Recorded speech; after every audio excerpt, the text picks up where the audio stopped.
Hi, everyone. Thanks for joining for tonight's webinar about providing accommodations from a distance.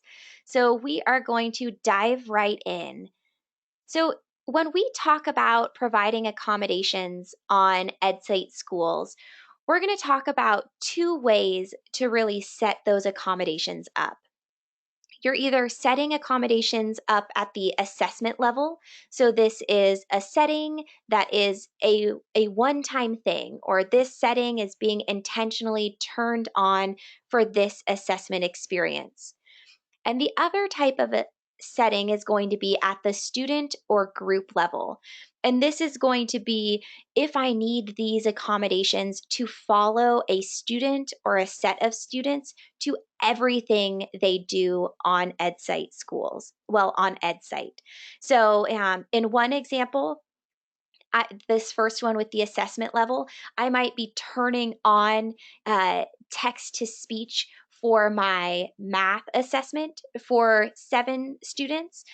But then, on the other hand, I could set it at the student or group level for those 7 students. So they have text to speech turned on for their science assessment, for their math, for their social studies, for all of their assessments, and that it doesn't need to be done on an assessment by assessment basis. But, we want to make sure you know about both because sometimes you do want to set accommodations at the assessment level. So let's dive into what the different settings are and how you set them for each level. So if we're looking at that assessment level, there's really 2 different ways we're going to talk about assessment level accommodations. There is accommodations or modifications that you're building into your questions. So, whether that is making sure any images that I'm using in my questions have alternate text added to them. If I have a student where I need to reduce answer choices by 50%, I'm doing that at the question level.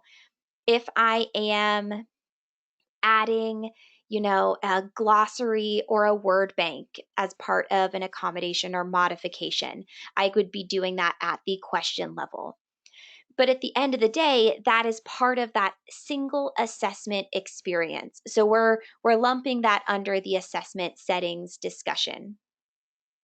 Now, the other area is going to be the settings in which I send the assessment to my students. So that's going to, as opposed to the images and the alt text and the reducing answer choices, these assessment level settings are going to focus on magnified text, extended time, text to speech.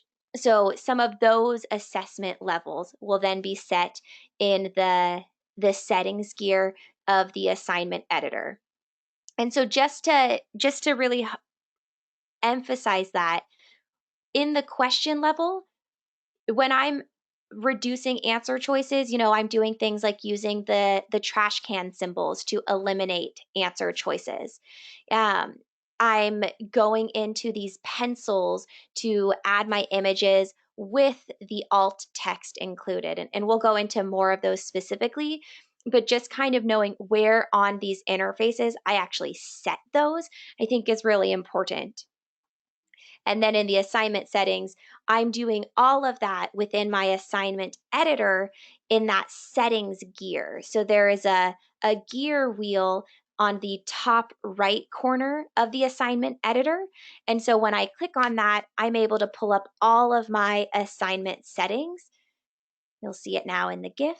So you'll see this little gear here in the top right. When I click on that, that pops up all of my assignment level settings. So we're talking about these on the one-off assessment experiences, but if you do want to set this to be for a set of students that will follow them to all assessments, you're going to set that in your admin account. So from your admin account, you would go to district students, and that's where you're going to see the full list of students in your school or in your district. and you're going to select the students that need to have whatever accommodation you are building out, and you would place those students into that student group and then add group settings to that group. So here in this GIF, I'm adding 3 students to a magnified text group. I'm going to my group options, I'm adding group settings, and I'm changing the font size to be very large. And what's really nice about setting this at the group level is that, again, it's going to follow them to anything that they see on Edcite. So in terms of setting up those group level settings, feel free to reach out to the school's help at edcite.com email. And, essentially, if you give a list of who should have which accommodation, we can definitely help you get those set up. The other option is from that uh, rosters page. When you're creating groups, you can upload a group. So if you don't want to go through and checkbox like this GIF is doing, you can upload a group and just get the list of student emails or the list of student ID numbers and add them to a specific group. So those are the 2 settings, but let's now actually dig into what are the tools and what are the student-facing experiences that we're actually turning on. So we're going to focus today's session around audio, visual, and time. So starting with audio, thinking about making sure that our students that need the chance to record audio, let's say if I needed my students to be able to talk through their answer instead of typing an essay, in your essay question type, if you choose the essay type with audio recorder, you're going to notice that there is a microphone within the student toolbar. And so students can go ahead and click on that, click start, and record themselves speaking. So this is definitely a reason to use that essay question type with the audio recorder built into the toolbar. So that's going to be available for your kids. If, let's say, I wanted to give a different type of audio recorder question, there is a standalone question type that is for recording audio. Again, it's a question type, so it's not something you're turning on at the assignment settings level. We are, interested in hearing if you would want that microphone essentially to be a button or available across all question types. That's something maybe at the very end of the session, uh, those of you with us can weigh in on that. But right now, if you want to have that record audio option, that's going to be done on the question level, either using the essay question type with the audio recorder or with the standalone record audio question type. So we're thinking about students speaking their answers to us, but we also want to make sure that students are getting text to speech when they need it. So with Edcite Schools, you are able to turn on text to speech. By default, text to speech is turned on for all students. I know that some teams don't want text to speech turned on for everybody, so you can definitely turn that off and maybe only turn it on for the set of students that have to have that text to speech available. For teams that are, let's say I don't want to have a robot voice reading. So we all know that the computer text to speech sounds like a computer. And I know for some of our students, it is actually part of their accommodation that they have a human voice or they have a person or a more friendly, known, familiar voice reading and supporting them during the assessment. In that case, if the automated text to speech is not going to work, what you can do is actually add your own audio.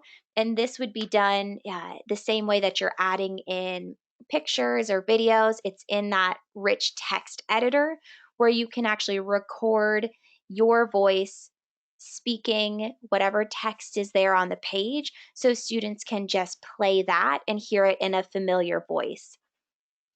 The other way that teachers are supporting students from a distance right now is with the live video and chat functionality.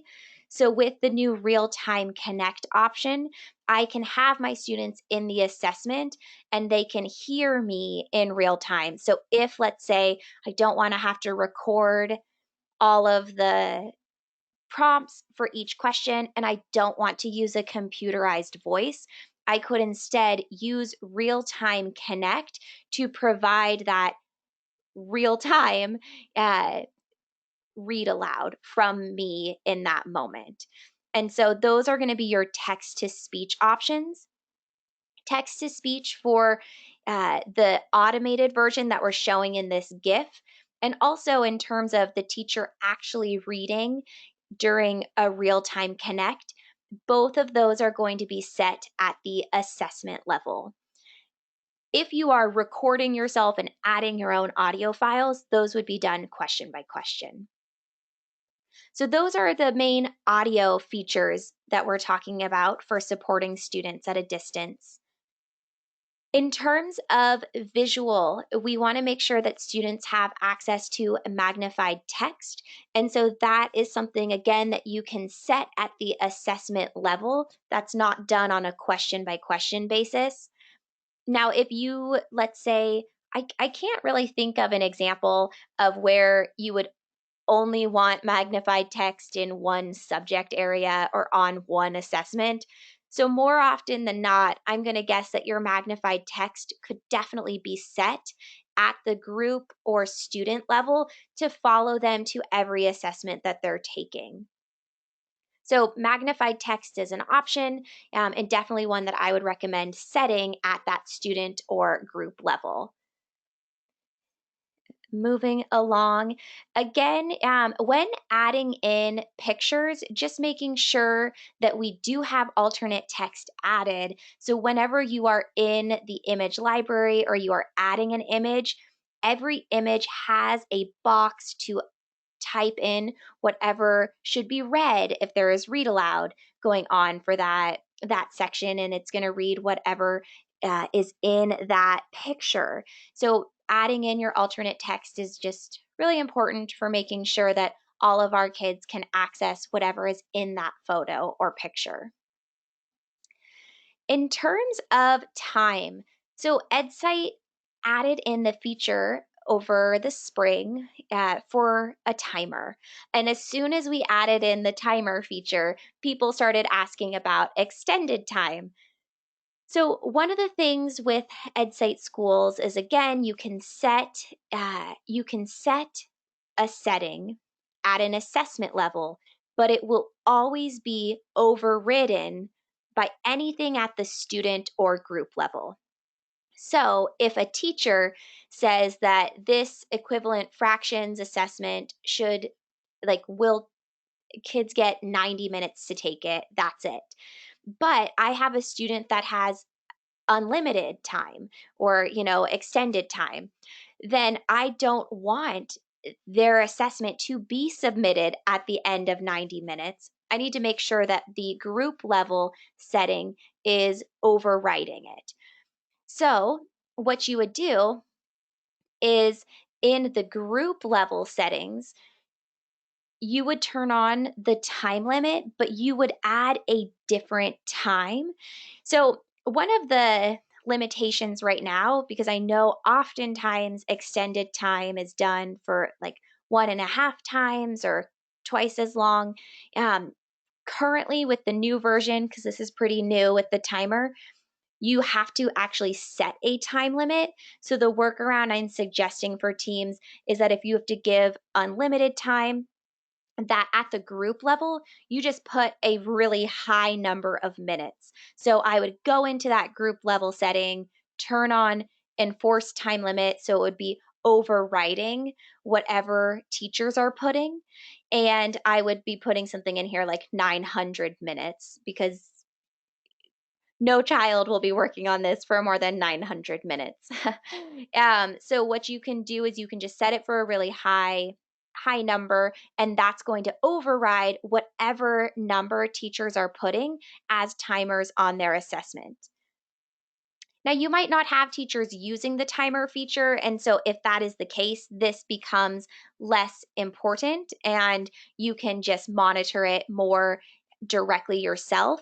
But I think, it's nice to know if you do have kids at home and teachers are putting time limits, that you do have that option to override it by setting a group or student level timer setting. Now, additional settings that you can encourage your teachers to check out and to make sure that they're still adding into the question levels. As we showed, on that multiple choice question, sometimes you'll have an IEP that requires reducing answer choices by 50%, or sometimes having a word bank or a glossary available. And so those are things that you can actually build into your questions when you're creating them. And what I often do is I will clone a question and make a version with 4 answer choices, and then maybe clone it and do my version with the 2 answer choices. Or I make my version without the word bank, I clone it, and then I add in my word bank.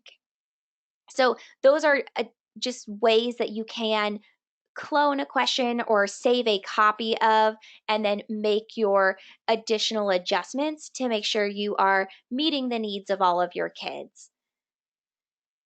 Additional settings that you can set at the assessment level, reference sheets. So if, let's say, I'm always supposed to have a math basics reference sheet with me, you can go ahead and attach that at the assessment level. And if you set that at the student or group level, that's going to be available to them on all of their assessments. So you don't have to worry about turning it on each time. If, let's say, my students are supposed to have a basic calculator always turned on, again, you can set that either assessment by assessment or at that student and student group level. Masking tools and line readers, those are actually going to be available at the assessment setting. In that assessment editor, but it's something that, depending on your state test viewer, you might always have these turned on anyway. So I'm thinking of, I believe it's the Ohio State test. They've always got the line reader tool up there in the corner, I believe it is. So some of these are going to be treated as universal tools in some of your assessment viewers. So it takes the pressure off of making sure that those are on there. And the last thing that I would just say is that sometimes teams will ask us about contrast and colors on the content.